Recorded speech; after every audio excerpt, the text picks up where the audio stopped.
Hello friends, standard 12 chapter number 3 final account, company final account, जिसमें illustration 12 prepare the statement of the profit and loss of Paras Limited from the following information for the year ended on 31/3/2017 as per schedule 3 of companies act 2013। हमें क्या बनाना है, यहाँ profit and loss account बनाना है, बराबर। तो जो फॉर्मेट आगे जो दिया था प्रॉफिट एंड लॉस अकाउंट, वो सेम लिख देना है, उसमें कोई भी चेंजेस नहीं। पहले ये कॉलम तो पूरी उसमें जो फॉर्मेट हमने प्रिपेयर किया था तो वो कंप्लीट यहाँ लिखना है। ये 131 वाला फॉर्मेट है, बराबर। उस पेज में यहाँ पीछे भी दिया हुआ है, यहाँ सेम वो फॉर्मेट यहाँ पूरा हमने लिख दिया, बराबर। और उसके बाद अमाउंट हमें लिखनी है उसमें, बस और कुछ नहीं है। तो यहाँ देखो पहले क्या है, कॉस्ट ऑफ मटेरियल कंज्यूम, बराबर 6,25,000। तो वो हमें यहाँ लिखनी है कि परचेस में, यानी कॉस्ट ऑफ मटेरियल कंज्यूम, बराबर। उसके बाद change in stock of finish goods 40,000। तो जो चेंज इन स्टॉक उसके बाद लिखा ही हुआ है, सेम उसके नीचे लिखना है। उसके बाद एम्प्लॉय सैलरी, यानी एम्प्लॉय के रिलेटिव है 2,6। तो यहाँ देखो एम्प्लॉय बेनिफिट एक्सपेंस में लिखना है 2,60,000। उसके बाद सेल्स फर्स्ट आएगा, यहाँ revenue of operation 12,70,000। Interest paid, यानी इंटरेस्ट पेड किया हुआ है, यानी हमारा एक्सपेंस हुआ। एक्सपेंस कौन सा हुआ, यहाँ देखो इंटरेस्ट पेड 30,000 दिया हुआ है, तो ये 30,000 हमारा फाइनेंस कॉस्ट, बराबर। तो वो इंटरेस्ट में यहाँ लिखना है, ब्रैकेट में लिखना हो तो लिख सकते इंटरेस्ट पेड, बराबर, बाकी चलेगा।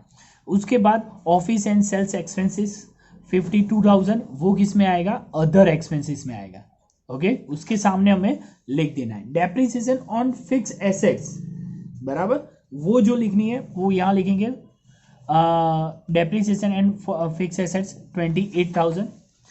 उसके बाद प्रॉफिट ऑन सेल्स एसेट्स, बराबर। प्रॉफिट यानी हमारा क्या है, अदर इनकम हुई, बराबर, वो यहाँ लिखनी है।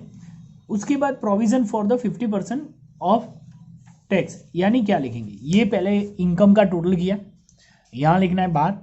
एक्सपेंस का टोटल क्या ना, यहाँ लिखना है, और इसमें से ये माइनस करो, बराबर। यानी 2,70,000 हमारा टोटल प्रॉफिट हुआ, बराबर, बिफोर टैक्स, बराबर। उसके बाद टैक्स कितना है 50%, यानी 2,70,000 उसका 50% करो, बराबर। क्या लिखना है 2,70,000 इंटू 50%, यानी क्या आएगा 1,35,000 आएगा। और ये माइनस करो, यानी 1,35,000 हमारा प्रॉफिट आफ्टर टैक्स हमें मिला, बराबर। बहुत सिंपल। सेम वैसे ही some example number 13, prepare the statement profit and loss of Shri Sahajanand limited from the following balance for the year ending on 31 March 2017 as per schedule 3 of company act 2013, okay. तो यहाँ क्या लिखना है, बहुत सिंपल। पहले तो सेम फॉर्मेट मैंने जो बताया आगे, सेम वही लिख देना है, ओके। उसमें कोई भी चेंज नहीं, सेम फॉर्मेट हमें लिखना है। उसके बाद ऑफिस एंड सेल्स एक्सपेंसेस, तो वो कहाँ लिखेंगे, अदर एक्सपेंसेस में। यहाँ देखो ब्रैकेट में लिखा हुआ है, सेम वैसे यहाँ ब्रैकेट में लिख सकते थे, बराबर। तो office and sales expenses 40,000, sales first आएगा, बराबर 60 lakhs।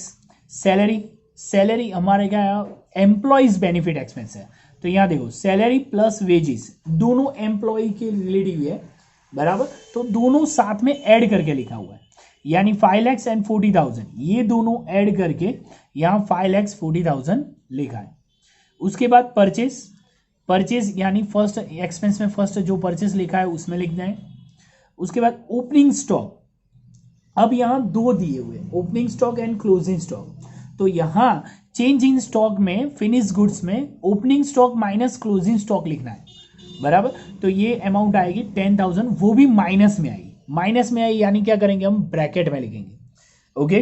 देन डिबेंचर इंटरेस्ट, यानी हमारा क्या आएगा, अलग से यहाँ फाइनेंस कॉस्ट में ब्रैकेट में लिखेंगे debenture interest 20,000। Profit on sales of investment, यानी हमारा बेनिफिट हुआ, अदर इनकम में लिखना है, बराबर। सेल्स के अलावा जो भी हमें प्रॉफिट होता है वो अदर इनकम में लिखेंगे।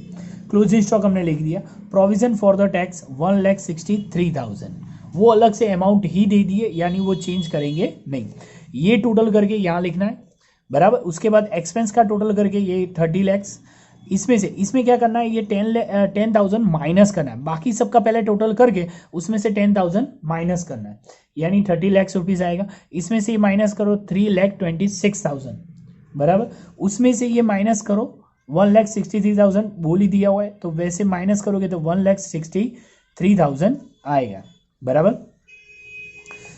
देन उसके बाद सेम पूरा सम ये 14 नंबर का हम जो करेंगे, इसके लिए यहाँ प्रॉफिट एंड लॉस अकाउंट भी आएगा और बैलेंस शीट भी लिखनी है।